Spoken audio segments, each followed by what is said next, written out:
Hello everyone, very warm welcome to my channel learning with Komal. तो आज की video में यूनिट 4 को कवर कर लेंगे। कॉस्ट ऑडिट हमारी यूनिट का नाम है और cost accounting standards and reporting के ऑलरेडी 1, 2 एंड 3 यूनिट की वीडियोस चैनल पर अपलोडेड हैं। आई होप आपने स्टडी कर ली होगी। यूनिट 4 में हम बात करेंगे कॉस्ट ऑडिट की।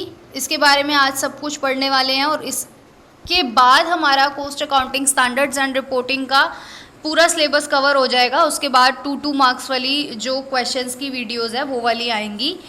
और आज की वीडियो काफ़ी ज़्यादा हेल्पफुल होगी। वीडियो को लाइक शेयर कमेंट ज़रूर करें। चलिए स्टार्ट करते हैं फिर। तो जैसे कि आप स्क्रीन पे देख सकते हैं, सबसे पहले हमें यहाँ पे गिवन है कॉस्ट ऑडिट और इसका इंट्रोडक्शन हम स्टडी करेंगे सबसे पहले।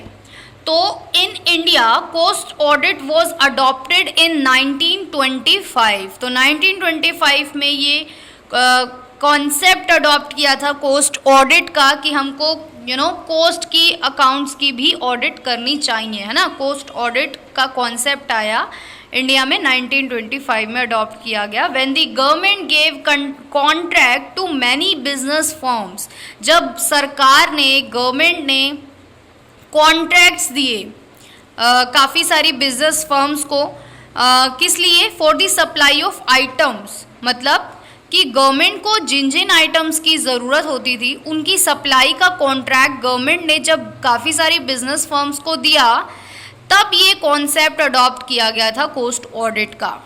तो these contracts were given on cost plus basis. तो ये जो कॉन्ट्रैक्ट दिया जाता था गवर्नमेंट के द्वारा, ये कॉस्ट प्लस बेसिस होता था कि जो भी उन आइटम्स की कॉस्ट है ना, उसमें थोड़ा सा प्लस मार्जिन करके वो गवर्नमेंट को सप्लाई करते थे।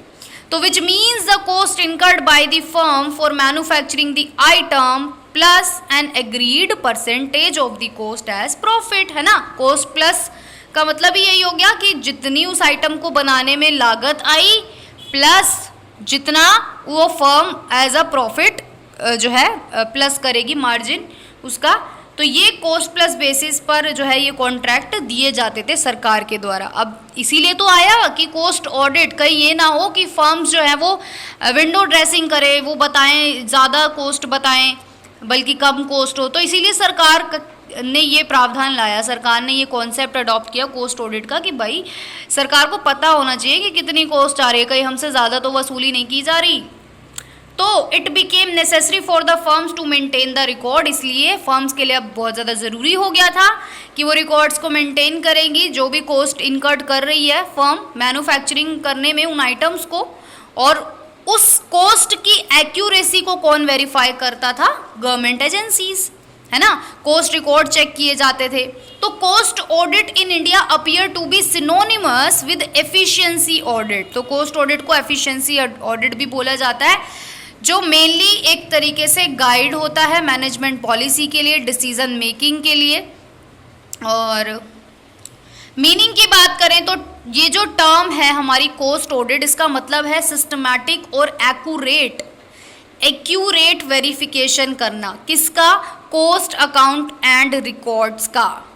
तो it involve an examination of cost book, मतलब कॉस्ट ऑडिट में हम क्या करते हैं, हम कॉस्ट बुक्स को एग्जामिन करते हैं, कॉस्ट अकाउंट्स को एग्जामिन करते हैं, कॉस्ट स्टेटमेंट को एग्जामिन करते हैं, जो कि हमको एक ट्रू एंड फेयर व्यू जो है प्रोवाइड करता है कॉस्ट ऑफ प्रोडक्शन का, कि हाँ भाई इतनी कॉस्ट ऑफ प्रोडक्शन एक्चुअल में आई। डेफिनेशन की बात करें तो cost audit has been defined by experts as well as institute like CIMA and ICWAI। तो ये जो बड़े बड़े इंस्टीट्यूट हैं इन्होंने जो है डेफिनेशंस दी हैं। और स्मिथ एंड डे के अकॉर्डिंग, एक्सपर्ट हैं ये, तो स्मिथ एंड डे के अकॉर्डिंग कॉस्ट ऑडिट क्या है, एक डिटेल्ड चेकिंग है कॉस्टिंग सिस्टम की, टेक्निक है एक, है ना, and technique and accounts to verify their correctness, मतलब ऐसी टेक्निक्स हैं जिसमें हम अकाउंट्स को वेरीफाई करते हैं, उनकी करेक्टनेस को वेरीफाई करते हैं कि वो कितना करेक्ट हैं, कितने सही हैं अकाउंट्स। एंड ये भी इंश्योर किया जाता है कि जो अधेरेंस है, जो ऑब्जेक्टिव है कॉस्ट अकाउंटेंसी का, वो सही रहे, है ना। उसके बाद सीमा लंदन यानी कि chartered institute of management accountant London की बात करें तो इन्होंने कोस्ट ऑडिट को क्या बोला है, कोस्ट ऑडिट एक वेरिफिकेशन है of the correctness of the cost account and to adherence to the cost accounting plan. तो बहुत ही सिंपल सी है। नेचर की बात कर लेते हैं तो कोस्ट ऑडिट का क्या नेचर है। Number 1, it is the verification of correctness of cost record, कि ये जो है एक तरीके का वेरिफिकेशन है कि जो कोस्ट रिकॉर्ड है वो करेक्ट है। तो कोस्ट ऑडिट क्या है, चेकिंग है, वेरिफिकेशन है, किसकी करेक्टनेस चेक करनी है, cost accounting books, cost accounting record, statement reports की, जिसके द्वारा हम डिटेक्ट कर सकते हैं कि कोस्ट रिकॉर्ड्स में कोई एरर या कोई फ्रॉड तो नहीं हुआ है। तो it makes cost record more reliable. इससे कोस्ट ऑडिट से क्या होता है, जो भी हमारे कोस्ट रिकॉर्ड है उन पे हम विश्वास कर सकते हैं, वो रिलायबल बन जाते हैं यूजर्स के लिए और एफिशिएंट डिसीजन मेकिंग के लिए। Number 2, it is not of historical nature. तो कोस्ट ऑडिट जो है वो हिस्टोरिकल नेचर का नहीं होता। Cost audit is not of historical nature. क्यों? Because it try to locate the deficiencies, क्योंकि ये ट्राई करता रहता है, कमियां निकालने की कोशिश करता है कि हाँ भाई इस काम में ये कमी है, और प्रिवेंटिव फिर मेजर भी लिए जाते हैं और अल्ट्रेशन और मॉडिफिकेशन भी किया जाता है मैनेजमेंट के द्वारा, ताकि कोस्ट को कम किया जा सके और कोस्ट की एफिशिएंसी को बढ़ाया जा सके। Number 3, it is not a postmortem examination. Postmortem का क्या मतलब है? पोस्टमार्टम जब कोई चीज़ बाद में उसका एग्जामिनेशन किया जाता है ना, कोई चीज़ हो गई है, कोई इवेंट हो गया है, उसके बाद उसका कुछ हम करते हैं तो वो पोस्टमार्टम है। बट ये जो है वो पोस्टमार्टम एग्जामिनेशन नहीं है। इट मीन्स कि ये क्या है, तो cost audit is not a postmortem examination like a financial audit. Financial audit में हम क्या करते हैं, पहले फाइनेंशियल स्टेटमेंट बन जाते हैं, उसके बाद हम ऑडिटिंग करते हैं। लेकिन कोस्ट ऑडिट क्या है, कोस्ट ऑडिट वेरीफाई करता है करेक्टनेस कोस्ट की, और अगर कोई इनएफिशिएंसी पाई जाती है कि हाँ भाई एडिशनल कॉस्ट यहाँ पे लग गई है, ज़्यादा कॉस्ट आ गई है, तो फिर क्या होता है, कोस्ट ऑडिटर जो है अपनी ऑब्जर्वेशन में इस पे ध्यान देता है उसी टाइम, एंड उस इनएफिशिएंसी पर ध्यान दिया जाता है और उसको ठीक करने के लिए सजेस्ट करता है, वो मेजर्स स्टेप्स लिए जाते हैं और उस इनएफिशिएंसी को एलिमिनेट किया जाता है। It requires specific skill and knowledge. तो कोस्ट ऑडिट में रिक्वायर्ड है कि स्पेसिफिक स्किल होनी चाहिए, नॉलेज होनी चाहिए। तो cost function is not perform by layman, है ना, जिसको इसकी नॉलेज ही नहीं है वो कैसे करेगा कोस्ट ऑडिट। तो इसलिए person having a specific skill is required. तो पर्सन के पास एक विशेष तौर पर ये स्किल होनी चाहिए इस काम को करने की, and that person must have a sound knowledge. उसके पास बहुत अच्छी नॉलेज होनी चाहिए cost accounting and auditing standards की। उसके बाद 5th, it helps in cost control and reduction. तो कोस्ट ऑडिट वेरीफाई तो करता ही है कोस्ट अकाउंटिंग बुक्स को, लेकिन ना साथ में वो एग्जामिन भी करता है जो भी वेरियस रिसोर्सेज यूज़ कर रही है कंपनी के द्वारा मैक्सिमम एफिशिएंसी के साथ। तो ये जो है कोस्ट ऑडिट इंश्योर करता है कि कॉस्ट ऑफ प्रोडक्शन का जो है रिडक्शन हो, कॉस्ट ऑफ प्रोडक्शन जितनी हो सके कम आए, एफिशिएंसी को मैक्सिमम करने की कोशिश करता है, कॉस्ट ऑफ सेल्स को जो है रिडक्शन करने की कोशिश करता है, हाँ भाई कम से कम लागत आए। तो कोस्ट ऑडिट प्रोवाइड करता है डायरेक्शन कंपनीज को which are not using the resources efficiently. अब जो कंपनी अपने रिसोर्सेज को ढंग से एफिशिएंटली यूज़ नहीं कर रही है तो कोस्ट ऑडिट उसको एक डायरेक्शन प्रोवाइड करेगा, भाई आपकी कॉस्ट ज़्यादा आ रही है, ध्यान दीजिए इस चीज़ पर। तो इसीलिए हेल्प करता है कोस्ट कंट्रोल एंड रिडक्शन पे। उसके बाद it is used as a tool for price control. Obviously आपकी लागतें कम होंगी तो आप प्राइस भी कंट्रोल कर पाएंगे, आपके प्राइजेस नहीं बढ़ेंगे प्रोडक्ट के। तो कॉस्ट एक रेलेवेंट फैक्टर है, हम जानते हैं प्राइस फिक्स कर रहे हैं तो कॉस्ट तो सबसे पहले निकालेंगे ना, उसके बाद प्लस करके फिर प्राइस डिसाइड होगा प्रोडक्ट का।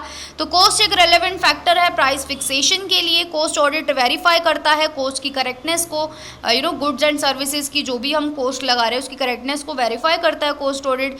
ये इंश्योर करता है ताकि ऑप्टिमम यूटिलाइजेशन हो जो भी हमारे रिसोर्सेज है, like human, physical and financial resources हमारे ऑर्गेनाइजेशन के।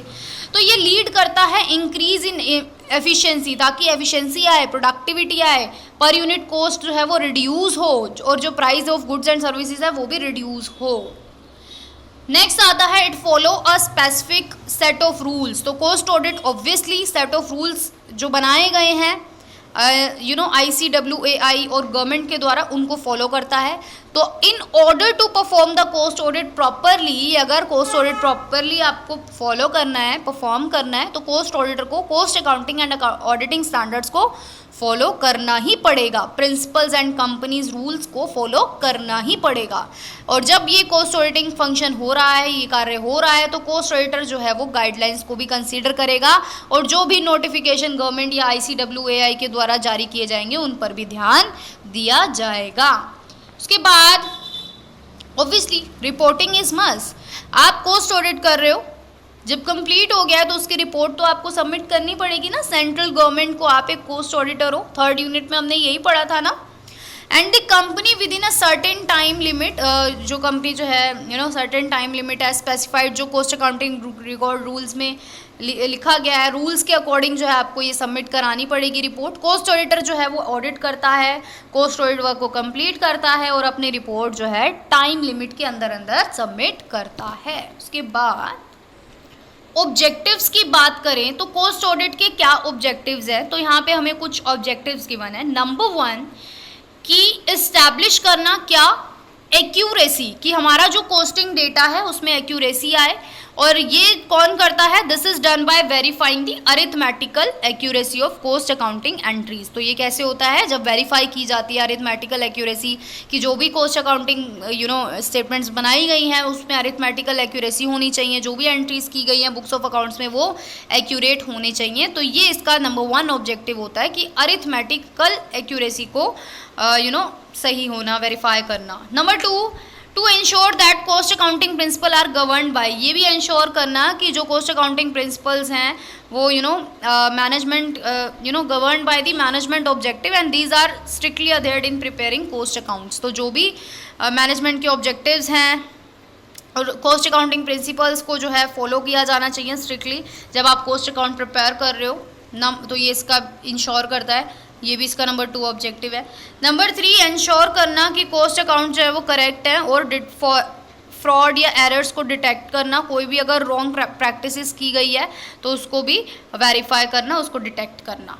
उसके बाद to check up the general working check करना, कोस्टिंग डिपार्टमेंट की, ऑर्गेनाइजेशन के कोस्टिंग डिपार्टमेंट की जनरल चेकिंग करना वर्किंग को, एंड सजेशन भी करना, भाई अगर कोई कहीं पे लागतें ज़्यादा आ रही हैं, कॉस्ट ज़्यादा आ रही है तो उसको इम्प्रूव करना। उसके बाद मैनेजमेंट की भी हेल्प करना ताकि वो करेक्ट डिसीजन ले सके इंपॉर्टेंट मैटर्स पर, लाइक वो हो सकता है कि actual cost of production determine करना when the goods are ready, है ना। और number 6 to reduce the amount of detail checking. तो जो भी चेकिंग की detail the amount of detailed checking by the external auditor, अगर कोई एक्सटर्नल ऑडिटर आ रहा है तो उसके द्वारा जो भी चेकिंग की जा रही है उसकी अमाउंट को रिड्यूस करना ताकि हमारा इंटरनल कोस्ट ऑडिट सिस्टम जो है वो इफेक्टिव बन पाए ना। तो ये सब है, मतलब कहने का ये मतलब है इस पॉइंट में कि अगर इंटरनल कोस्ट ऑडिट सिस्टम आपका जो है इफेक्टिव है तो जो भी एक्सटर्नल ऑडिटर के द्वारा चेकिंग की जाएगी उसकी अमाउंट को भी रिड्यूस करता है। क्योंकि ऐसा क्यों? क्योंकि अगर आपका इंटरनल कोस्ट ऑडिट अच्छा है, आपने बिल्कुल एकदम अच्छे से अपना वेरिफिकेशन किया इंटरनली और बाहर से कोई भी एक्सटर्नल ऑडिटर आएगा तो उसको ज़्यादा कुछ करने की ज़रूरत नहीं पड़ेगी अगर आपके अकाउंट सही होंगे तो, है ना। इसीलिए इससे क्या होगा? रिड्यूस हो जाएगी अमाउंट चेकिंग की। अब बात करते हैं स्कोप की, कोस्ट ऑडिट के स्कोप की बात कर लेते हैं। तो देखते हैं, scope of cost audit is wider than the scope of financial audit. तो सबसे बड़ी बात, फाइनेंशियल ऑडिट से बड़ा है इसका स्कोप। और स्कोप ऑफ कोस्ट ऑडिट जो है all type of company is not same. भाई जितनी भी प्रकार की कंपनीज हैं सबके लिए ये सेम नहीं होता। Scope of cost audit very होता है, वेरी मतलब चेंज होता है। और वो चेंज कैसे होता है? डिपेंड करता है कि कौन से टाइप का प्रोडक्ट मैन्युफैक्चर किया जा रहा है किसी भी बिजनेस यूनिट के द्वारा, and the condition of different processes adopted by the industry for manufacturing the product. और जो भी डिफरेंट प्रोसेसेस जो भी अडॉप्ट किए जा रहे हैं इंडस्ट्री के द्वारा प्रोडक्ट को मैन्युफैक्चर करने के लिए, तो इन दोनों कंडीशंस पर डिपेंड करता है क्या कोस्ट ऑडिट का कि भाई कैसा रहेगा, कोस्ट ऑडिट किस प्रकार का रहेगा। तो स्कोप ऑफ कोस्ट ऑडिट और भी डिपेंड करता है किस पे? ऑडिट प्रोसीजर पे। Done by the staff to the client company of the client company. अब जो भी कोस्ट ऑडिटर का क्लाइंट है उसकी कंपनी अगर खुद के अंदर इंटरनल ऑडिट हो रहा है तो उस पर भी डिपेंड करेगा। अगर कंपनी का जो कोस्ट डिपार्टमेंट स्टाफ है वो बहुत एफिशिएंट है और इंटरनल ऑडिट वो कंडक्ट कर रहे हैं कंटिन्यूस बेसिस पर, तो scope of cost audit work जो है वो रिस्ट्रिक्ट हो जाएगा और कोस्ट ऑडिटर जो है वो रिलाय कर सकता है क्योंकि इंटरनल ऑडिटर ने सारा काम ऑलरेडी कर दिया है। And can complete cost audit work in short time. इससे क्या होगा, कोस्ट ऑडिट वर्क बहुत ही शॉर्ट टाइम में पूरा हो जाएगा, चेकिंग पूरी हो जाएगी। तो work of cost auditor is basically constructive. तो कंस्ट्रक्टिव है इसका काम in its conception and objective in its approach. तो कोस्ट ऑडिट वर्क जो है वो कंसर्न करता है किससे, लोकेटिंग एनी एरर। भाई कोई कोस्ट अकाउंटिंग प्रिंसिपल में एरर नहीं होना चाहिए, कोई इंटेंशनली कोई एरर ना कमिट किया हो या फिर स्टाफ के द्वारा, है ना, और मतलब क्लाइंट कंपनी के स्टाफ के द्वारा कोई एरर ना किया गया हो इंटेंशनली। तो it is also expected to detect. तो ये भी एक्सपेक्ट किया जाता है कोस्ट ऑडिटर से कि ये डिटेक्ट करेगा कोई भी फ्रॉड अगर है बुक्स ऑफ अकाउंट्स में या कोई अदर रिकॉर्ड्स में या रिपोर्ट में, तो वो भी, और फिर उसको रिपोर्ट किया जाएगा मैनेजमेंट को कि हाँ भाई ये गलती है, ये फ्रॉड है, ये डिटेक्ट किया जाएगा। उसके बाद cost audit work also include the study. Cost audit work में और भी क्या क्या इंक्लूड होता है, स्टडी। किस चीज़ की, कोस्ट प्लान की। भाई जो भी कंपनी के द्वारा कोस्ट प्लान प्रिपेयर किया जाता है तो वो उस चीज़ की भी स्टडी करता है, और चाहे आपने उस प्लान को एग्जीक्यूट किया हो चाहे ना किया हो, तो जो भी वेरिएंसेस आते हैं, जो भी डिफरेंसेस पाए जाते हैं, जो भी आपने प्लान किया था ऑब्जेक्टिव और एक्चुअल में जो अचीव किया, तो वो देखा जाता है भाई क्या क्या वेरिएंसेस आए हैं और रीजंस क्या है इन वेरिएंसेस के, और उनको कंट्रोल करने के लिए सजेशन दिया जाता है, उनको एलिमिनेट करने के लिए सजेशन दिए जाते हैं ताकि मैनेजमेंट जो है अप्रोप्रिएट एक्शन ले। तो जब कोस्ट ऑडिट वर्क कंप्लीट हो जाता है तो कोस्ट ऑडिटर को रिक्वायर्ड रहता है कि वो कोस्ट ऑडिट रिपोर्ट बनाए फॉर्मेट में और सबमिट करे सेंट्रल गवर्नमेंट को। उसकी कॉपी जो है मैनेजमेंट ऑफ कंपनी को भी प्रोवाइड करता है कोस्ट ऑडिटर, ये तो हमने 3rd यूनिट में भी पढ़ा था। और information needed in the next to be enclose to the cost audit report is required to be collected. तो जो भी इन्फॉर्मेशन ज़रूरत होती है कोस्ट ऑडिट रिपोर्ट में तो वो कलेक्ट की जाती है, रिकॉर्ड की जाती है। तो ये सब जो है काम कोस्ट ऑडिट वर्क में आता है। तो ये कोस्ट ऑडिट वर्क का स्कोप है। तो अब on the basis of our जो भी डिस्कशन हुआ, हम कह सकते हैं कि जो स्कोप ऑफ कोस्ट ऑडिटर है ऑडिट है वो 2 इम्पॉर्टेंट एस्पेक्ट्स को कवर करता है। पहला प्रोप्राइटी ऑडिट और दूसरा एफिशिएंसी ऑडिट। तो प्रोप्राइटी ऑडिट क्या होता है? प्रोप्राइटी ऑडिट का मतलब होता है जस्टनेस या फिर राइटनेस। तो propriety audit has also been described as एक इस प्रकार का ऑडिट जिसमें एक्शंस और डिसीजंस जो है वो लिए जाते हैं। फोकस जो है उस ऑडिट का क्या रहता है कि फाइनेंशियल डिसिप्लिन बना रहे, अथॉरिटी स्ट्रक्चर, एफिशिएंसी बनी रहे, रूल्स एंड रेगुलेशन का पालन किया जाए, पब्लिक इंटरेस्ट को प्रोटेक्ट किया जाए। तो it is concern, propriety audit concern किससे है? ऑडिट ऑफ न्यूमरस एक्टिविटीज़, मतलब वो काफ़ी सारी एक्टिविटीज़ को ऑडिट करता है, मैनेजमेंट के प्लान्स को, और which have a close bearing on revenue and expenditure of a business. मतलब ऐसे प्लान्स जिनका रिवेन्यू और एक्सपेंडिचर से रिलेशन होता है उन प्लान्स को भी जो है ऑडिट किया जाता है। और जब प्रोप्राइटी ऑडिट करते हैं तो कोस्ट ऑडिटर ये भी इंश्योर करता है कि एक्सपेंसेस जो भी किए जा रहे हैं प्रॉपरली वो अप्रूव किए जाएं एप्रोप्रिएट अथॉरिटी के द्वारा, और जो भी एक्सपेंसेस की हो रहे हैं वो जस्टिफिएबल होने चाहिए। ये नहीं कि आप फालतू में खर्चा कर रहे हैं, ऐसा नहीं होना चाहिए। तो cost auditor has to ascertain, तो इसमें प्रोप्राइटी ऑडिट में कोस्ट ऑडिटर को क्या असर्टेन करना पड़ेगा कि जो प्लान्ड एक्सपेंसेस है क्या वो ऑप्टिमम बेनिफिट दे रहे हैं या नहीं दे रहे, और क्या जो अमाउंट या फिर जो खर्चा किया जा रहा है उससे बेस्ट रिजल्ट्स मिल रहे हैं या नहीं मिल रहे, या जो रिटर्न ऑन कैपिटल है वो इम्प्रूव हो सकता है कुछ और अल्टरनेटिव्स के द्वारा, मतलब कुछ और करना चाहिए। तो ये भी एसरटेन करता है कोस्ट ऑडिटर। इसके बाद आता है एफिशिएंसी ऑडिट।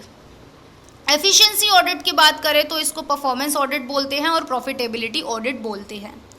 तो इसको कैसे डिफाइन कर सकते हैं? एक सिस्टमैटिक एग्जामिनेशन है ये, मैनेजमेंट के एफर्ट्स को एग्जामिन किया जाता है कि मैनेजमेंट कितना एफर्ट लगा रहे हैं गोल्स को एफिशिएंटली और इफेक्टिवली अचीव करने के लिए। तो एफिशिएंसी ऑडिट किससे रिलेट करता है? अप्रेजल ऑफ परफॉर्मेंस से, कि जो भी प्लान बनाया है क्या वो प्रॉपरली परफॉर्म हो रहा है या नहीं हो रहा, एफिशिएंटली एग्जीक्यूट हो भी रहा है या नहीं हो रहा। अदर वर्ड्स में बात करें तो एफिशिएंसी ऑडिट इंश्योर करता है कि जो भी रिजल्ट्स ऑब्टेन किए गए हैं वो प्लान्स के अकॉर्डिंग है या नहीं है। It is concerned with examining the plan, ये किससे कंसर्न करता है कि जो भी प्लान्स है, जो भी जो है उनको एग्जामिन किया जाता है, प्लान बनाए गए हैं उनको, एंड उन प्लान्स को कंपेयर किया जाता है एक्चुअल के साथ, एक्चुअल परफॉर्मेंस क्या हुई, फाइंड आउट किए जाते हैं अगर कोई वेरिएंसेस पाए जाते हैं, कोई डिफरेंसेस पाए जाते हैं, और रेमेडियल मेजर्स लिए जाते हैं, यानी कि सुधार किया जाता है अगर कोई डिफरेंसेस पाए जाते हैं तो मेन ऑब्जेक्टिव क्या है एफिशिएंसी ऑडिट का, कि इकोनॉमी मेंटेन करनी है, जो भी हम खर्चे कर रहे हैं उनसे ज़्यादा बेनिफिट होना चाहिए हमको, एंश्योर करता है एक बैलेंस्ड इन्वेस्टमेंट, जो भी हम वेरियस प्रोजेक्ट्स पर करते हैं ऑप्टिमम रिटर्न्स हम चाहते हैं। और इस ऑडिट में क्या होता है, कॉस्ट ऑडिटर एग्जामिन करता है stock control, productivity, installed capacity का यूज़ कैसे कर रहे हो आप, कॉस्ट कंट्रोल एंड प्रॉफिटेबिलिटी, तो ये सब एफिशिएंसी ऑडिट के अंतर्गत आता है। इसके बाद एडवांटेजेस की बात करें, कॉस्ट ऑडिट की क्या एडवांटेजेस हैं, तो मैनेजमेंट को क्या एडवांटेज है, शेयर होल्डर को क्या एडवांटेज है, गवर्नमेंट को क्या एडवांटेज है और सोसाइटी को क्या एडवांटेज है, इसके बारे में स्टडी करेंगे। सबसे पहले बात कर लेते हैं कि मैनेजमेंट को क्या फ़ायदा है अगर कॉस्ट ऑडिट किया जाता है तो। Obviously helpful in taking decision, cost audit जो है एक्यूरेट और रिलायबल कॉस्ट डेटा प्रोवाइड करता है मैनेजमेंट को, जिसकी मदद से मैनेजमेंट जो है वो अच्छे से प्रॉपर डिसीजन ले पाते हैं, है ना। नंबर 2, ये करेक्ट इन्फॉर्मेशन प्रोवाइड करता है मैनेजमेंट को। कॉस्ट ऑडिट जो है एक करेक्ट इन्फॉर्मेशन प्रोवाइड करेगा कि हाँ भाई इतनी कॉस्ट ऑफ प्रोडक्शन आई, इतनी कॉस्ट ऑफ सेल है, मैनेजमेंट को करेक्ट इन्फॉर्मेशन प्रोवाइड करना इसका काम है, तो ये एडवांटेज है इसकी। बेस्ट रिपोर्टिंग सिस्टम प्रोवाइड करता है, तो कॉस्ट ऑडिट इंश्योर करता है कि एक proper system of management reporting हो, कि रिपोर्ट जब मैनेजमेंट को किया जाए तो प्रॉपरली किया जाए। अनयूटिलाइज कैपेसिटी और जो रिसोर्सेज हैं या रिसोर्सेज का वेस्टेज जो किया जा रहा है, जिसकी वजह से आपकी कॉस्ट जो है वो इंक्रीज हो रही है, तो वो मैनेजमेंट को नोटिस किया जाता है कि ये देख लीजिए आपको एप्रोप्रिएट एक्शन लेने की ज़रूरत है, यहाँ पे आपकी कॉस्ट जो है फालतू में बढ़ रही है, रिसोर्सेज का वेस्टेज हो रहा है, तो रिपोर्टिंग सिस्टम एक बेस्ट होता है ये। उसके बाद helpful in detecting the error and fraud, तो कॉस्ट ऑडिट जो है वो हेल्पफुल है एरर्स और फ्रॉड्स को डिटेक्ट करने में, तो मैनेजमेंट को पता लगता है जब, तो मैनेजमेंट उससे फिर क्या करते हैं, रेमेडियल मेजर्स लेते हैं। 5th की बात करें तो ये प्रोडक्टिविटी इंक्रीज करता है, तो जब आप एक एफिशिएंसी ऑडिट करते हो, अच्छी तरीके से चेकिंग करते हो, तो productivity of various department and section is measured, तो आपको प्रोडक्टिविटी पता चल जाती है हर डिपार्टमेंट की, और आप मेजर ले पाते हो, कर पाते हो, और मैनेजमेंट को रिपोर्ट भी कर पाते हो, और जो भी सजेशंस हैं वो दिए जाते हैं मैनेजमेंट को, ताकि इन एफिशिएंसी को कंट्रोल किया जाए और प्रोडक्टिविटी को इंक्रीज किया जाए। उसके बाद हेल्पफुल इन प्रोडक्ट प्लानिंग, तो ये प्रोडक्ट प्लानिंग में भी हेल्पफुल है, on the basis of information जो भी कॉस्ट ऑडिट के द्वारा प्रोवाइड की जाती है मैनेजमेंट को, तो मैनेजमेंट जो है वो डिसाइड कर सकता है कि उसको किसी भी पर्टिकुलर प्रोडक्ट लाइन को बढ़ाना है या उसको डाइवर्सिफाई करना है। प्रोडक्ट लाइन तो आप समझते हैं ना, प्रोडक्ट्स जो भी बना रहे हैं उनकी जो लाइन्स होती हैं, है ना, वेरियस टाइप्स ऑफ प्रोडक्ट, तो उसको एक्सपैंड करना है या उसको डाइवर्सिफाई करना है, ये भी इस पर वो ले सकते हैं डिसीजन इसकी हेल्प से। उसके बाद वैल्यूएशन ऑफ स्टॉक में भी हेल्पफुल है, कॉस्ट ऑडिट हेल्प करता है कि करेक्ट वैल्यूएशन कर पाएँ आप वर्क इन प्रोग्रेस, और कि भाई कितनी स्टॉक हमारी वर्क इन प्रोग्रेस है और कितनी स्टॉक हमारी फिनिश गुड्स में कन्वर्ट हो चुकी है, तो इसकी वैल्यूएशन का भी पता लगता है। ये तो था मैनेजमेंट का एडवांटेजेस कॉस्ट ऑडिट के लिए, मतलब कॉस्ट ऑडिट की मैनेजमेंट कॉस्ट ऑडिट की एडवांटेज मैनेजमेंट के लिए। उसके बाद अब कॉस्ट ऑडिट की एडवांटेज शेयर होल्डर्स के लिए क्या रहेगी, कि rely upon accounts of company, तो कॉस्ट ऑडिट इंश्योर करता है कि शेयर होल्डर्स जो भी हैं, the shareholders that the books of account and other cost record have been maintained by following correctly the principle of costing। तो cost audit ये ensure करता है कि जो भी बुक्स ऑफ अकाउंट्स बनाए जा रहे हैं, कॉस्ट रिकॉर्ड्स बनाए जा रहे हैं, वो कॉस्टिंग प्रिंसिपल्स के अकॉर्डिंग बनाए जाएं। तो इससे क्या होता है, शेयर होल्डर्स जो है वो कंपनी के अकाउंट्स पे रिलाई कर सकता है, क्योंकि वो प्रिंसिपल्स के अकॉर्डिंग बनाए गए हैं। Number 2, knowledge of actual profit, तो जब स्टॉक का वैल्यूएशन हो जाता है तो ये एक इम्पॉर्टेंट फैक्टर है कि स्टॉक के वैल्यूएशन से हमें पता लगता है द फैक्ट ऑफ प्रॉफिट का क्या इफेक्ट पड़ा। वैल्यूएशन ऑफ स्टॉक एक इम्पॉर्टेंट फैक्टर है जो अफेक्ट करता है कंपनी के प्रॉफिट को, ठीक है। तो बाय कॉस्ट ऑडिट, जब कॉस्ट ऑडिट किया जाता है तो शेयर होल्डर इंश्योर करता है कि भाई valuation of stock of work in progress कितना है और फिनिश गुड्स का वो प्रॉपरली है या नहीं है, और इन फिगर्स को करेक्टली फाइनेंशियल स्टेटमेंट में दिखाया जाता है, पर्टिकुलर ईयर में प्रिपेयर किया जाता है, और कंपनीज अकाउंट जो है वो एक्चुअल प्रॉफिट जो भी कंपनी ने कमाया है उसको प्रेजेंट करती है। तो इससे क्या है, शेयर होल्डर का फ़ायदा है, शेयर होल्डर को पता चल जाएगा ना कि हाँ भाई एक्चुअल में इतना ही प्रॉफिट अर्न किया है, तो जिस हिसाब से प्रॉफिट अर्न किया है उस हिसाब से डिविडेंड मिलता है उनको, तो ये उनके लिए फ़ायदा हो गया। नॉलेज ऑफ फेयर रिटर्न की बात करें तो कॉस्ट ऑडिट से क्या होता है, शेयर होल्डर को पता लगता है कि कितने फंड्स इन्वेस्टेड किए गए हैं कंपनी इन में एंड कितने यूटिलाइज हो गए हैं और फेयर रिटर्न क्या आया उनकी इन्वेस्टमेंट पे, तो ये भी उनको पता लगता है। कंपनीज पोजीशन पर रिलाय करता है, तो कॉस्ट ऑडिट इंश्योर करता है एक ट्रू पिक्चर कंपनी क्या कर रही है, और शेयर होल्डर्स जो है वो डिसाइड कर सकते हैं कि ये कंपनी जो है प्रोग्रेस कर भी रही है प्रॉपर डायरेक्शन में या नहीं कर रही। नेक्स्ट आता है एडवांटेजेस टू द गवर्नमेंट। तो गवर्नमेंट के लिए क्या एडवांटेज होती है, तो ये correct information of production cost and sale. तो कॉस्ट ऑडिट जो है गवर्नमेंट को करेक्ट इन्फॉर्मेशन देता है कि हाँ भाई कॉस्ट ऑफ प्रोडक्शन या कॉस्ट ऑफ सेल कितनी आई, तो कॉस्ट ऑडिट से गवर्नमेंट जो है करेक्ट इन्फॉर्मेशन रिसीव करती है कि भाई कॉस्ट ऑफ प्रोडक्शन और cost of sale per unit क्या रही, प्रोडक्ट मैन्युफैक्चर जो हुआ या बेचा गया या सर्विसेज जो भी प्रोवाइड की गई कंपनी के द्वारा। तो ये इन्फॉर्मेशन से गवर्नमेंट जो है प्रॉपर डिसीजन, करेक्ट डिसीजन ले पाती है प्राइस फिक्सेशन के बारे में, और प्राइस कंट्रोल को की भी एक्सरसाइज कर सकती है गवर्नमेंट, ताकि जो है जो ऐसे प्रोडक्ट है जो सोसाइटी के लिए काफ़ी ज़्यादा एसेंशियल है, इम्पॉर्टेंट है, उन पे प्राइस कंट्रोल की एक्सरसाइज भी गवर्नमेंट कर सकती है। Number 2, helpful in taking decision. तो कॉस्ट ऑडिट जो है वो हम जानते हैं due to reliable cost data, अगर आपका कॉस्ट डेटा रिलायबल है क्योंकि कॉस्ट ऑडिट कर रहे हो आप, तो इससे क्या होता है, और जो भी कॉस्ट ऑडिट रिपोर्ट से डेटा मिलता है, रिसीव होता है गवर्नमेंट के द्वारा, गवर्नमेंट क्या कर सकती है, डिसीजन ले सकती है सब्सिडी के बारे में कि हाँ भाई सब्सिडी प्रोवाइड की जानी चाहिए या नहीं की जानी चाहिए, और कितने हद तक, कितनी लिमिट तक। तो it should be provided to the companies producing certain product. तो ये जो है कंपनी के द्वारा प्रोवाइड की जानी चाहिए सर्टेन प्रोडक्ट्स के ऊपर, मतलब कुछ ऐसे प्रोडक्ट्स जो इसेंशियल है, लाइक LPG के ऊपर मिलती है ना, LPG cylinder. Okay, taking decision regarding subsidy. तो जब for increasing export of some type of goods, कुछ टाइप ऑफ गुड्स का एक्सपोर्ट बढ़ रहा है, एक्सपोर्ट मतलब यहाँ से गुड्स बाहर जा रहे हैं, तो गवर्नमेंट जो है एक्सपोर्ट सब्सिडी देती है उन कंपनीज़ को कि वो ज़्यादा से ज़्यादा एक्सपोर्ट करें, क्योंकि गवर्नमेंट को फॉरेन एक्सचेंज चाहिए ना, तो इसीलिए सब्सिडी दी जाती है। तो on the basis of the cost information, cost information के बेसिस पे गवर्नमेंट को पता लग जाता है कि हमको कितनी अमाउंट ऑफ सब्सिडी देनी चाहिए और कितने पीरियड तक देनी चाहिए, तो ये सेंट्रल गवर्नमेंट डिसाइड कर पाती है। Number 4, taking the controlling decision. तो कॉस्ट ऑडिटर डिटेक्ट करता है कोई भी अगर एरर आया है कॉस्ट रिकॉर्डिंग में, या इंश्योर करता है वो करेक्ट इन्फॉर्मेशन को कि भाई रिसोर्स का जो यूटिलाइजेशन हुआ है वो करेक्टली होना चाहिए, कॉस्ट ऑफ प्रोडक्शन और जो सेल्स दिखाई जा रही है वो करेक्ट हो।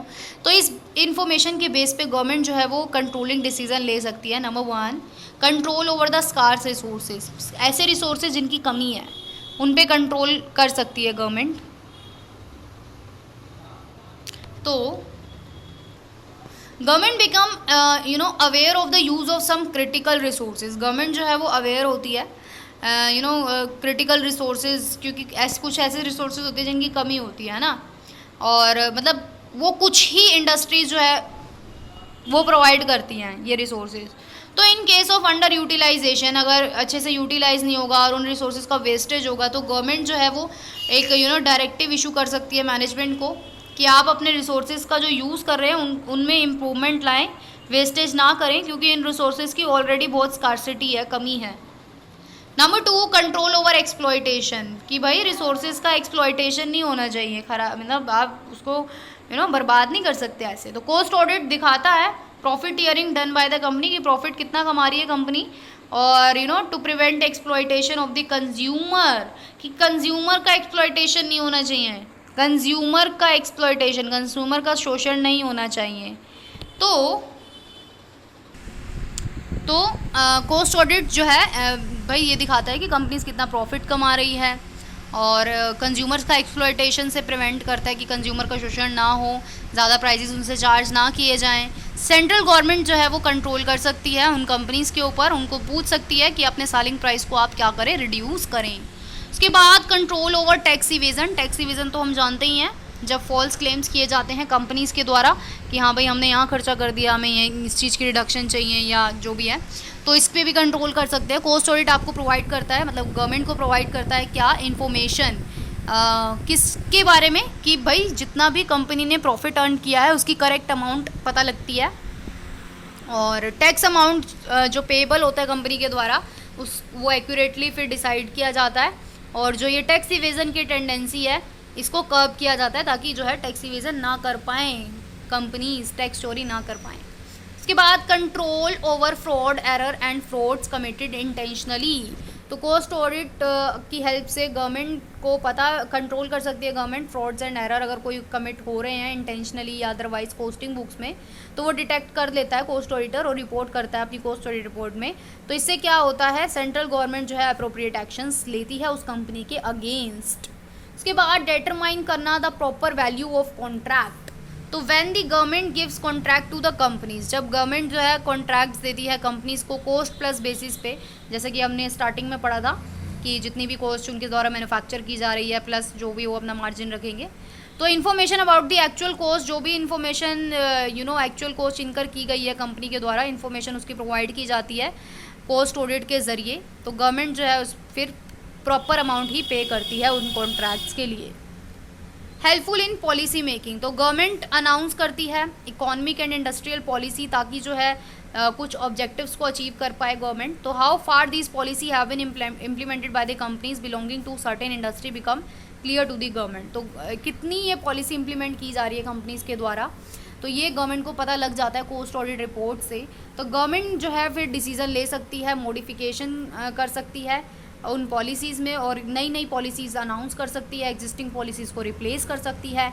तो it may decide to give directive to the companies. तो उस कॉस्ट ऑडिट से मतलब पता लग जाता है, गवर्नमेंट जो है डायरेक्टिव दे सकती है उन कंपनीज़ को, ताकि वो करेक्ट एक्शन लें और इंश्योर करें अचीवमेंट ऑफ डिक्लेयर्ड ऑब्जेक्टिव्स को, जो भी उन्होंने डिक्लेयर किए थे ऑब्जेक्टिव्स।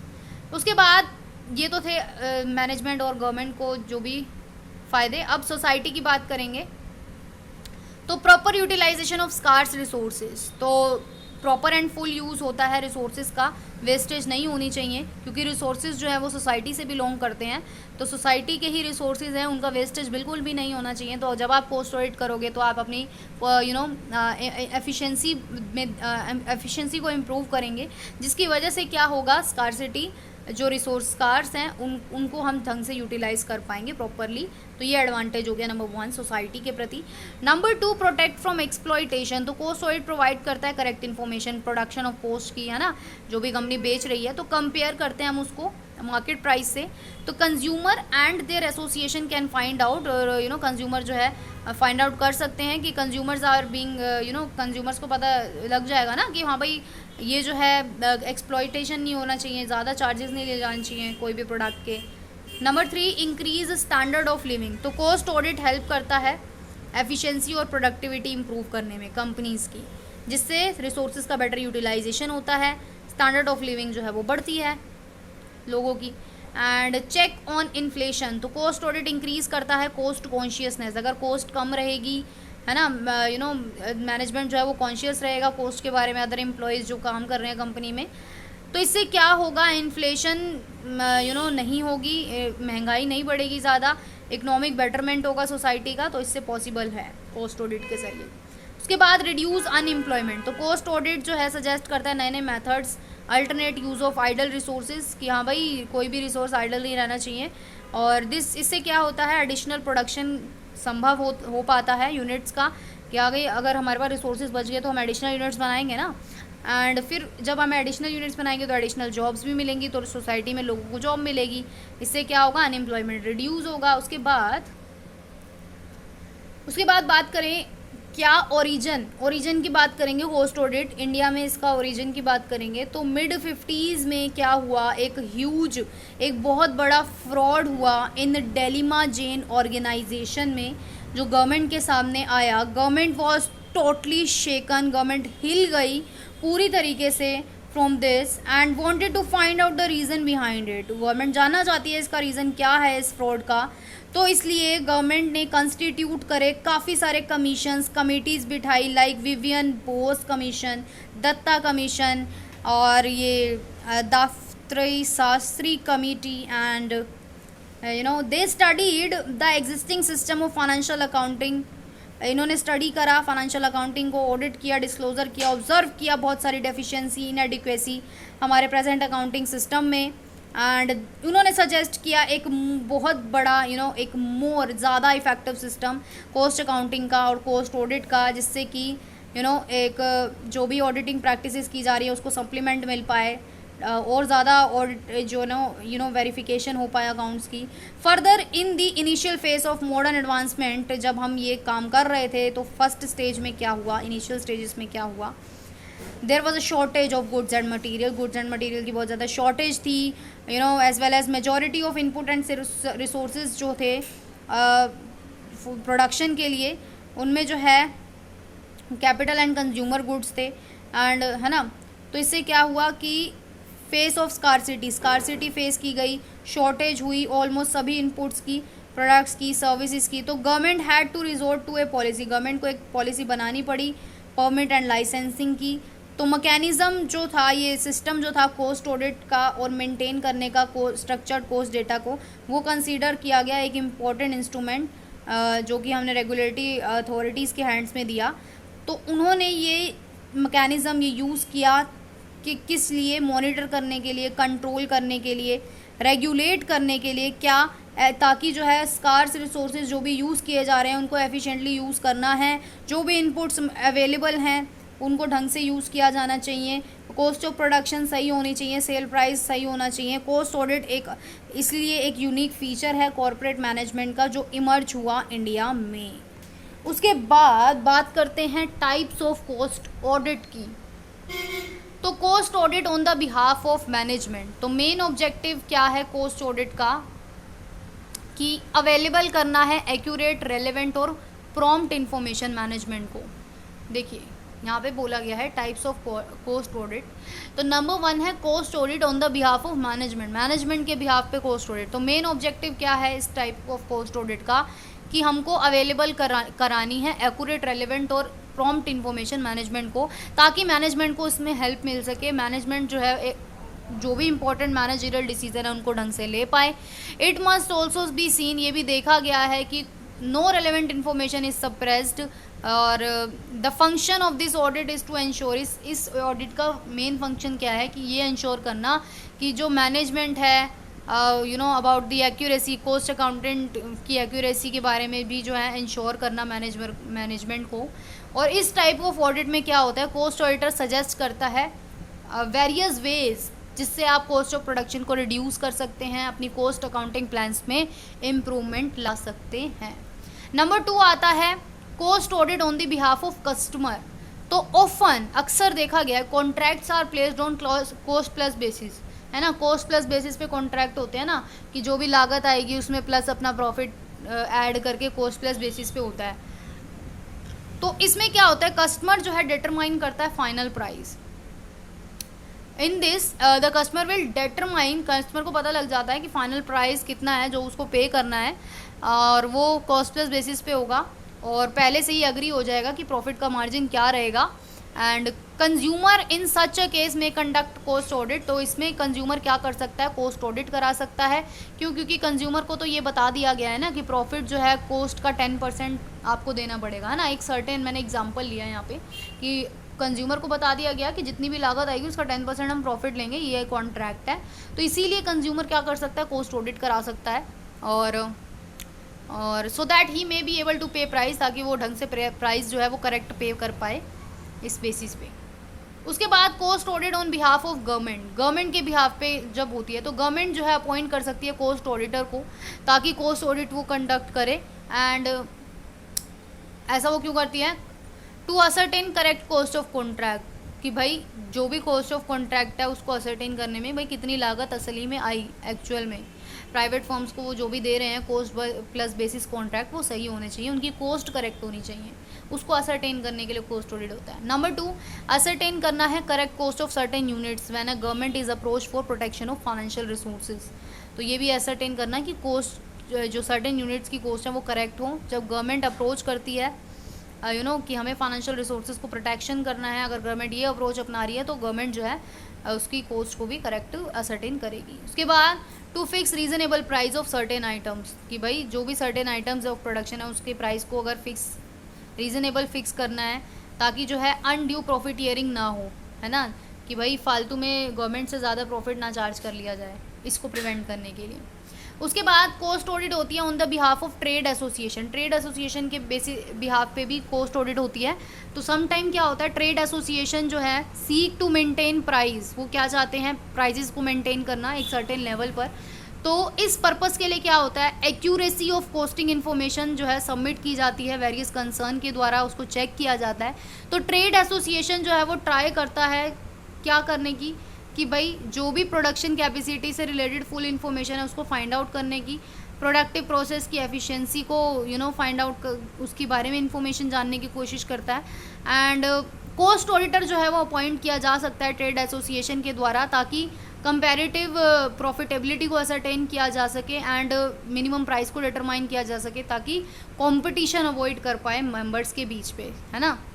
उसके बाद cost audit on behalf of tribunal, तो कॉस्ट ऑडिट जो है वो लेबर ट्राइब्यूनल, NCLT यानी कि नेशनल कंपनी लॉ ट्राइब्यूनल, या इनकम टैक्स ट्राइब्यूनल या लेबर ट्राइब्यूनल, इनके द्वारा जो है की जा सकती है, ताकि जो है cost audit to settle industrial देखो लेबर टर्नओवर क्यों करेगा, उनको कोई इंडस्ट्रियल डिस्प्यूट सेटअप करना है, लाइक वेजेस से रिलेटेड हो सकता है, सैलरी बोनस इनसे रिलेटेड। सिमिलरली इनकम टैक्स भी कॉस्ट ऑडिट ऑफ कॉस्ट करा सकते हैं, ताकि जो है करेक्ट प्रॉफिट के बारे में उनको पता लग पाए, ताकि वो फिर इस हिसाब से टैक्स चार्ज कर पाए। उसके बाद cost audit on behalf of statute, तो अंडर सेक्शन 148 जो हमारा कंपनीज एक्ट 2013 का है, सेंट्रल गवर्नमेंट जो है वो ऑर्डर कर सकती है कुछ टाइप ऑफ कंपनीज़ को कि वो अपने कॉस्ट अकाउंट जो है वो ऑडिटेड कराएं ICWAI के द्वारा, उनके मेंबर्स के द्वारा। और इसका एम क्या होता है कि गवर्नमेंट असरटेन करना चाहती है रिलेशनशिप कॉस्ट एंड प्राइजेस के बीच का। उसके बाद आता है हमारा relevance of cost audit in India, तो ये टॉपिक आता है relevance of cost audit in India, ठीक है। रेलेवेंस किसकी रेलेवेंस, कॉस्ट ऑडिट की, किस में, इंडिया में, ठीक है, क्लियर है। तो स्टार्ट करते हैं। तो देखिए यूजफुलनेस ऑफ कॉस्ट ऑडिट लिखा हुआ है, तो इंडिया में government started verifying cost structure of the companies around 100 year back, 100 साल पहले की बात है। बड़ी बड़ी कंपनीज को जब गवर्नमेंट ऑफ इंडिया के द्वारा कॉन्ट्रैक्ट दिए जाते थे कॉस्ट प्लस बेसिस पे, तब ये आया। तो कॉस्ट अकाउंटिंग रिकॉर्ड्स जो है वो हेल्प करता है ताकि बेटर डिसीजन मेकिंग हो पाए, गाइडिंग हो पाए, बेटर रिसोर्स मैनेजमेंट हो पाए। It has broad cost consciousness, cost audit की वजह से कॉस्ट कॉन्शियसनेस आई कि हमको जो है लागत है वो कम करना है और अच्छे से रिसोर्सेज को यूज़ करना है। इंडियन इंडस्ट्रीज़ के बीच में कॉस्ट कॉन्शियसनेस आई, कॉस्ट इन्फॉर्मेशन का यूज़ होने लगा, कॉस्ट अकाउंटिंग रिकॉर्ड्स बनाए जाने लगे, उनकी ऑडिटिंग की जाने लगी। तो ये जो है काफ़ी ज़्यादा यूज़फुल पाया गया इंडस्ट्री के लिए, गवर्नमेंट के लिए, टैक्स अथॉरिटीज़ के लिए, इन्वेस्टर्स के लिए और कंज्यूमर्स के लिए। तो it has proven it's usefulness in India, तो कॉस्ट ऑडिट ने प्रूव कर लिया अपनी यूज़फुलनेस की वो कितना ज़्यादा यूज़फुल है इंडिया में, और यहाँ पे हमें बताया भी गया है ये चार्ट के ज़रिए। तो सबसे पहले बात करेंगे फास्टर इकोनॉमिक डेवलपमेंट बोला गया है। तो मेन ऑब्जेक्टिव क्या है कॉस्ट ऑडिट का, कि वेरीफाई करना कि जो कॉस्ट ऑफ प्रोडक्शन है वो करेक्टली असरटेन हुए हैं on the basis of cost record. अब भाई कॉस्ट रिकॉर्ड के बेसिस पे हुए हैं या नहीं हुए, है ना। एंड इस इंफॉर्मेशन को यूज़ करके गवर्नमेंट जो है प्रॉपर डिसीजन ले सकती है किसके बारे में, by using this information the government can take proper decision about the extent to which subsidy should be granted, कि गवर्नमेंट को कितनी सब्सिडी किस लिमिट तक सब्सिडी ग्रांट की जानी करनी चाहिए उन कंपनीज़ को। और subsidy to be provided to the company which export their product, subsidy उन्हीं कंपनीज़ को प्रोवाइड करती है कंपनी जो अपने प्रोडक्ट्स को एक्सपोर्ट करते हैं प्रॉपरली। तो ये डिसाइड करती है गवर्नमेंट इन्फॉर्मेशन के द्वारा कि कितनी सब्सिडी दी जानी चाहिए, तो वही सब लिखा हुआ है इसमें। फिर एनहेंस रिवेन्यू एंड ट्रेड, तो टैक्स एक मेन सोर्स है गवर्नमेंट की इनकम का। तो गवर्नमेंट लिवाइड टैक्स, गवर्नमेंट जो है टैक्स लगाती है, एक्साइज टैक्स हो गया, sales tax, corporate tax, export import duty, है ना। तो अब for obtaining funds needed by it, तो गवर्नमेंट को फंड्स की ज़रूरत होती है ना टैक्स के द्वारा, जब गवर्नमेंट जो है ऑब्टेन करती है फंड्स को, तो गवर्नमेंट क्या करती है, यूज़ करती है उन फंड का वेरियस प्रोजेक्ट्स में, स्कीम्स में, डेवलपमेंट करती है ना, सोसाइटी का वेलफेयर करती है। तो कॉस्ट ऑडिट के द्वारा गवर्नमेंट ऑब्टेन करती है इन्फॉर्मेशन कि हाँ भाई अबाउट द क्वांटिटी प्रोड्यूस, कितनी क्वांटिटी प्रोड्यूस की गई, quantity and the value of sales क्या है जो कंपनीज़ के द्वारा अफेक्ट की जा रही है, and payment of various taxes by the companies की कंपनीज़ कितना टैक्स पे कर रही हैं। तो अगर कोई कंपनी ट्राई कर रही है टैक्स पेमेंट को इवेड करने में, मतलब कि टैक्स चोरी करने में, कि फॉल्स क्लेम कर रही है, तो ऐसे में कंपनी क्या होगा, गवर्नमेंट को नोटिस दिया जाएगा, गवर्नमेंट को पता लग जाएगा इस बात का, टैक्स डिपार्टमेंट को पता लग जाएगा कोस्ट ऑडिट रिपोर्ट में। इससे क्या होगा, जब पता लग जाएगा तो कोस्ट ऑडिट, इससे क्या होगा, गवर्नमेंट का रिवेन्यू बढ़ जाएगा। गवर्नमेंट को पता लग जाएगा ना कि यहाँ पे टैक्स चोरी हो रही है, तो गवर्नमेंट तो फिर छोड़ेगी नहीं टैक्स। इससे क्या होगा, कोस्ट ऑडिट की वजह से रिवेन्यू बढ़ जाएगा। Number 3, increase productivity. तो कोस्ट ऑडिट प्रोवाइड करता है valuable information. Cost audit provide करता है वैल्यूएबल इन्फॉर्मेशन कि हाँ भाई इतनी इंस्टॉल कैपेसिटी है प्रोडक्शन की, है ना, और एक्चुअल कैपेसिटी जो भी यूज़ की गई इंडस्ट्रीज़ के द्वारा, कंपनीज़ के द्वारा, उसके बारे में इंफॉर्मेशन मिलती है। तो इससे क्या होता है, नोटिस हो जाता है कि कोई प्रोडक्शन कैपेसिटी का जो है वेस्टेज ना हुआ हो। अगर कोई कैपेसिटी अनयूज़ रहती है तो उसको यूज़ किया जाता है, प्रोडक्शन की वॉल्यूम इंक्रीज़ की जाती है। कोस्ट ऑडिट से फिर क्या होता है, प्रोडक्टिविटी इंप्रूव होती है, और इससे क्या होता है, रिसोर्सेज का अच्छे से ऑप्टिमम यूटिलाइजेशन होता है, वेस्टेज का मिनिमाइजेशन होता है, और फिर हमारी प्रोडक्टिविटी इंक्रीज हो जाती है। नेक्स्ट आता है provide better services to general public. तो वाइल चेंजिंग सोशल लैंडस्केप, आप इनकम लेवल्स बढ़ रहे हैं, सोशल लैंडस्केप चेंज हो रहा है, डिमांडिंग कस्टमर्स हो रहे हैं, पब्लिक अवेयरनेस बहुत ज़्यादा बढ़ रही है। तो कोस्ट ऑडिट हेल्प करता है कंज्यूमर की, ताकि उनको कमोडिटीज़ जो है वो फेयर और कॉम्पिटिटिव प्राइस पर मिल सकें। वो कंज्यूमर को एक्सप्लॉयटेशन से भी प्रोटेक्ट करता है, कोई भी अनफेयर ट्रेड प्रैक्टिसेस अगर कोई कंपनी कर रही है तो उससे भी उसको प्रोटेक्ट करता है। तो कोस्ट रिकॉर्ड्स की हेल्प से पता लग जाता है कि कोई ओवर प्राइस तो नहीं है कमोडिटी, किसी कमोडिटी को ओवर प्राइस तो नहीं किया गया, तो जो भी है तो फिर उसको अरेस्ट किया जाता है, मतलब पता लगाया जाता है। उसके बाद एनहेंस कोस्ट कॉम्पिटिटिवनेस। तो कोस्ट ऑडिट इम्प्रूव करता है ऑर्गेनाइजेशन की एफिशिएंसी को। कैसे, क्योंकि वो इंश्योर करता है इफेक्टिव यूटिलाइजेशन रिसोर्सेज का। कैसे, क्योंकि वो कोस्ट डेटा को एनालाइज करता है, वेस्टेज को अवॉइडेंस करता है। तो ये सब कौन करता है, कोस्ट ऑडिट करता है। तो बिजनेस सस्टेनेबिलिटी डिपेंड करती है कोस्ट कॉम्पिटिटिवनेस पर। तो बिज़नेस की सस्टेनेबिलिटी कि भाई हम कोई प्रोडक्ट बना रहे हैं और हमारी कॉम्पिटिटर कंपनी भी वो प्रोडक्ट बना रही है, तो अगर हमें कंपटीशन में जीतना है तो हमको भी ढंग से चलना पड़ेगा, प्राइजेस का ध्यान रखना पड़ेगा। और कोस्ट ऑडिट हेल्प करता है ताकि इंडस्ट्री जो है कॉम्पिटिटिव बन पाए नेशनल और ग्लोबल मार्केट में।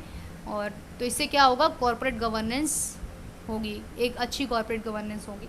उसके बाद इम्प्रूव स्टैंडर्ड ऑफ लिविंग। तो consumer are required to face problem of inflation.